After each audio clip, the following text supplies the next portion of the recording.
ಒಳಗಡೆ ಹೋಗ್ಬೇಕಾರೆ ಇಲ್ಲಿ ಪಾಯ ತೆಗೆದವ್ರು ನಾವು, ಕಲ್ಲಿದ್ದವ್ರು ನಾವು, ನಿಮ್ಮನ್ನು ಒಳಗಡೆ ಬಿಡಲ್ಲ ಅಂತಂದೇಳಿ ಬಿಟ್ಟಿರ್ಲಿಲ್ಲ ಸರ್. ವಿಧಾನಸೌಧ ಗೇಟಲ್ಲಿ ಆ DK ಶಿವಕುಮಾರ್, ಬೇರೆ ಬೇರೆ ಮಂತ್ರಿಗಳು, ಚೆನ್ನಿಗಪ್ಪನ ಮಗ ಅವರೆಲ್ಲರೂ ಕಡೆಗೆ ಮೆಟ್ರೋದಲ್ಲಿ ಬಂದ್ರು. ಆಮೇಲೆ ಪಂಚೆ ಉಟ್ಕೊಂಡು ಚೆನ್ನಿಗಪ್ಪನ ಮಗ ಗೌರಿಶಂಕರ್ ಒಳಗಡೆ ಹೋಗೋದ, ನಾನು MLA, ನಾವು ಕಳಿಸಿದ್ದು MLA, ನೀನೇನು MLA ಅಲ್ಲ, ನಾವು ಕಿತ್ಕೊಂಡ್ಬಿಡ್ತೀವಿ ಅಂತ ವಾಪಸ್ ಕಳಿಸಿದ್ವಿ. ಅಂತ ಗಟ್ಟಿಯಾದ ಹೋರಾಟಗಳನ್ನ ದಯಮಾಡಿ ಮಾಡೋಣ. ಕಾರಣ ನಮ್ಮೆಲ್ಲ ಹಿಂದೆಲ್ಲ ನಮ್ಮ ಪೂರ್ವಿಕರು ಮಾತಾಡ್ತಾ ಇದ್ರು ಏನಂತ, ನಮಗೂ ಒಂದಿನ ಒಳ್ಳೆ ದಿನ ಬರ್ತದೆ, ನಮಗೂ ಒಂದಿನ ಒಳ್ಳೆ ದಿನ ಬರ್ತದೆ ಅಂತ ಹೇಳಿ ಅವ್ರು ಜಾತಕ ಪಕ್ಷದಂತೆ ತಲೆಮಾರುಗಳು ಕಾಳದ ಉಪಾಪ. ಅಂತ ಒಂದು ಪರಮಪೂಜೆ ಬಾಬಾ ಸಾಹೇಬರ ಅಂಬೇಡ್ಕರ್ ಕಾರಣದಿಂದ ಅಂತ ಒಂದು ಒಳ್ಳೆ ದಿನ ಬಂತು. ಅಂತ ಒಳ್ಳೆ ದಿನ ನಾವು ಸರಿಯಾಗಿ ಬಳಸ್ಕೊಳ್ಳಕ್ಕೆ ನಾವು ವಿಫಲವಾದ್ವಿ. ಹೆಂಗ್ ವಿಫಲವಾದ್ವಿ ನಾವು? ಅದ್ರ ಕಡೆ ಗ್ರಹಿಕೆ ಇಲ್ದಲೇನೆ.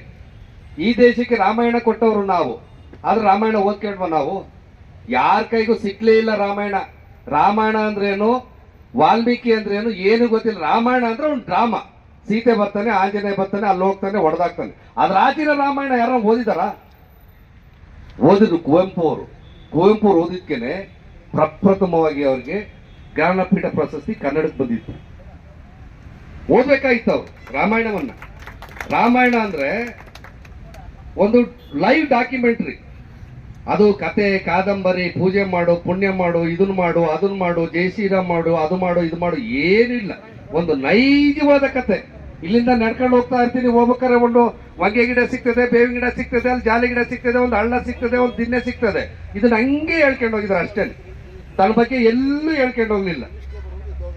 ಆದ್ರೂ ಅಂತ ಅವನಿಗೆ ಎಲ್ಲಿ ಹೆಸರು ಬರ್ತದೆ ಅಂತಂದು ಹೇಳ್ಬಿಟ್ಟು ಮಹರ್ಷಿ ವಾಲ್ಮೀಕಿನ ಏನ್ ಮಾಡ್ತಾರೆ ಹೇಳಿ, ಒಂದು ನಾಡ್ದನ್ನ ಕಟ್ಟುಕತೆ ಕಟ್ಬಿಡ್ತಾರಲ್ಲ. ಭಾಸ್ಕರ್ ಪ್ರಸಾದ್ ಅವರು ಒಂದು ಕವನ ಬರ್ದಿದ್ರು, ಒಂದು ಆರ್ಟಿಕಲ್ ಬಹಳ ಚೆನ್ನಾಗಿ.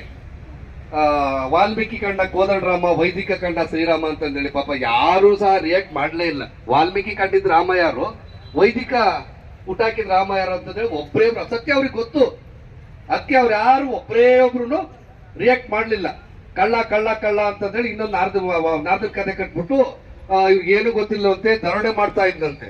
ದರೋಡೆ ಮಾಡ್ತದ್ ಏನ್ ಮಾಡ್ತಿದ್ದ? ಬೆಳ್ಳಿ, ಬಂಗಾರ, ವಜ್ರ, ವೈಢೂರ್ಯ. ರೀ, ಮಹರ್ಷಿ ವಾಲ್ಮೀಕಿ ಅವರ ಕಾಲಮಾನ ಯಾವುದು, ನಮ್ಮ ಕಾಲಮಾನ ಯಾವುದು? ಅವಾಗ ಏನಾದ್ರು ನೋಟು, ಚಲಾವಣೆ ಅದೆಲ್ಲ ಇತ್ತ? ಅದು ಅನಾದಿ ಕಾಲ. ಅವಾಗ ಯಾರು ಗುಜರಾತಿಂದ ಬಂದ್ಬಿಟ್ಟು ಮಾರವಾಡಿ ಅಂಗಡಿ ಇಕ್ಕೊಂಡಿದ್ದ, ಒಡವೆಲ್ ಕಿತ್ಕೊಂಡು ಹೋಗ್ಬಿಟ್ಟು ಹಣ ಇಕ್ಕಿ ದುಡ್ಡಿಸ್ಕೊಂಡ್ ಬರಕ್ಕೆ? ಎಂತೆಂತ ಸುಳ್ಳುಗಳು. ಅದ ಇನ್ನೊಂದು ಕತೆ ಏನು, ಅವ್ರು ರಾಮ ಅನ್ನಕ್ ಬರ್ತಿಲ್ಲ, 2 ಮರ ಸಂಧಿ ಹೇಳ್ಕೊಂಡಿಸ್ಬಿಟ್ಲಂತೆ. ಆ ಮರ ಈ ಮರ, ಆ ಮರ ಈ ಮಂದಂತೆ. ಆಮೇಲೆ ರಾಮ ಅಂತ ಬಂದಂತೆ. ಕನ್ನಡದಲ್ಲಿ ಮರ, ಹಿಂದಿಯಲ್ಲಿ ಕ್ಯಾವತಾಯ್ ಪೇಟ್ ಪೇಡ್ ಅನ್ನ, ಹಿಂದಿಯಲ್ಲಿ ಪೇಟ್ ಪೇಡ್ ಅಂದ್ರೆ ರಾಮ ಆಗ್ಬಿಡ್ತಾ? ಇಂತಹ ಸುಳ್ಳು ಕಥೆಗಳು ಹೇಳೋದ್ರ ಮುಖಾಂತರ ರಾಮಾಯಣ ನಿಮ್ ಕೈಗೆ ಸಿಗದಂಗ್ ಮಾಡಿರು. ಆನಂತರ ಮಹಾಭಾರತ ಬಂತು. ಮಹಾಭಾರತದಲ್ಲೂ ಸಹ ಅನೇಕ ತಿಳುವಳಿಕೆ ಇರುವಂತ ಕಥೆಗಳನ್ನು ಬಿಟ್ಬಿಟ್ಟು ಅದರಲ್ಲಿ ಭಗವದ್ಗೀತೆಯ ಒಂದು ಭಾಗವನ್ನು ತಗೊಂಡು ಅದರ ಮಂತ್ರವನ್ನು ಸೃಷ್ಟಿ ಮಾಡ್ಬಿಟ್ಟು ನಿಮ್ಮನ್ನೆಲ್ಲ ಮಂಕನ್ನು ಮಾಡಿ ಮಹಾಭಾರತ ನಿಮ್ ಕೈ ಸಿಗ್ದಂಗ್ ಮಾಡಿರು. ಅದು ಒಂದು ಪೂಜನೀಯ. ಗಂಟೆ ಗೀತ, ಅನ್ನ ಸರಿಂದು ಕಾರ್ಯಕ್ರಮ ಮಾಡ್ಕೊಂಡ್ರು. ಆ ನಂತರ ಪರಮಪೂಜ್ಯ ವಚನ ಸಾಹಿತ್ಯ ಬಂತು. ವಚನ ಸಾಹಿತ್ಯ ಯಾರ ಕೈಗೆಲ್ಲ ಸಿಕ್ಕಕ್ ಬಿಟ್ರ? ಒಂದು ವಚನ ನಮ್ಮ ಬಾಯಿಗಳಲ್ಲಿ ಯಾರ ಹತ್ರ ಇದಾವ? ಬಲ್ಲವ್ರ ಪ್ರಕಾರ ಇಡೀ ವಚನ ಗಂಟುಗಳನ್ನೇ ಸುಟ್ಟಾಕ್ತಾರಂತೆ, ಗಂಟುಗಳನ್ನೇ ಮಾಯ ಮಾಡ್ತಾರಂತೆ. ಉಳ್ದವೇನೋ ಮಹಾಪುರುಷರು, ಅವರಿವರು ಚಿಂತಕರು, ಬುದ್ಧಿಜೀವಿಗಳ ಬಾಯಿನಲ್ಲಿ ಅದರಲ್ಲಿ 1 ಸಾಲ 2 ಸಾಲ ಸಿಕ್ಕಿದ್ದು, ಅದು ಮಿಕ್ಕಿದ್ದ ಅವ್ರ ಅಭಿಮಾನಕ್ಕೋಸ್ಕರ ಒಂದಷ್ಟು ಸೇರಿಸ್ಕೊಂಡು ಹೇಳ್ಬೋದೇನೋ. ಅದು ಕೂಡ ಕೈಗೆ ಸಿಕ್ಲಿಲ್ಲ. ಅದಾದ್ಮೇಲೆ ಸಂವಿಧಾನ ಬಂತು. ಸಂವಿಧಾನ ಯಾರಿಗೋಸ್ಕರ ಬಂತು? ನಾವೆಲ್ಲ ನಗ್ಬೇಕಾಯ್ತು, ನಾವೆಲ್ಲ ಬುದ್ಧಿವಂತರಾಗಬೇಕಾಯ್ತು, ನಾವೆಲ್ಲ ವಿದ್ಯಾವಂತರಾಗಿ, ನಾವೆಲ್ಲ ಉದ್ಯೋಗಗಳಾಗಿ, ನಾವೆಲ್ಲ ರಾಜಕೀಯ ಪ್ರಬಲವಾಗಿ ಆಗ್ಬೇಕಾಯ್ತು. ನಮ್ಗೋಸ್ಕರ ಬಂತು ಸಂವಿಧಾನ.